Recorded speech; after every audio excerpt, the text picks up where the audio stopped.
Hey everybody, I got another story for you, and this one's called Uncle Ray Gets Snake Bit.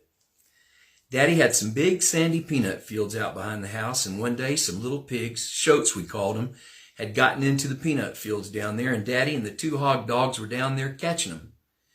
They were running those pigs, and then Daddy'd catch them by the ears and hold them and throw them back over the fence.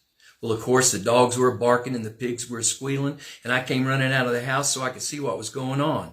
Well, right as I got down to the bottom of the road by the cabbage tree, all at once, bam, something hit me in the foot, and it burned like a piece of fire. I had stepped on something, so I backed up to look, and there was a little old snake, kind of brown with reddish spots. I think he must have been some kind of ground rattler.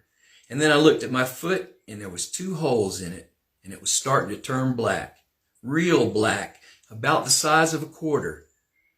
So I started crying and hollering that I'd been snake bit.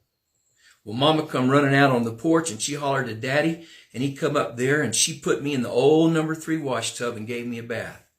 I was always running around getting dirty in the yard, and she wasn't about to send me to the doctor dirty, so she started washing me off. Meanwhile, Daddy took a big scythe and started looking for that snake. Well, Mama got me all clean and was ready to go, and Daddy was still down there looking for that snake. Finally, Mama hollered to Daddy, "Mort, come on and carry this young'un to the doctor." And Daddy hollered back, "Well, Mary, I guess I got to find out what kind of snake it was. They won't know what kind of antivenom to give him." And she said, "Well, Mort, if he's dead when you get there, it won't matter what kind of snake it was."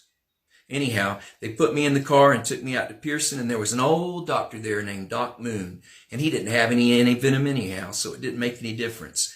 But he sat me up on a chair and took his scalpel, and he cut that place where I'd been bit, and didn't give me no shot or nothing, and just took and opened up that wound.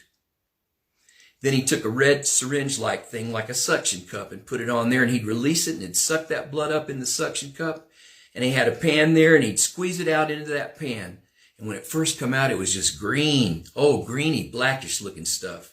And he'd put it back on there, and he kept doing that and kept doing that till it got a real bright red. And he said, "Well, Mort, that's all I can do. I think he'll live."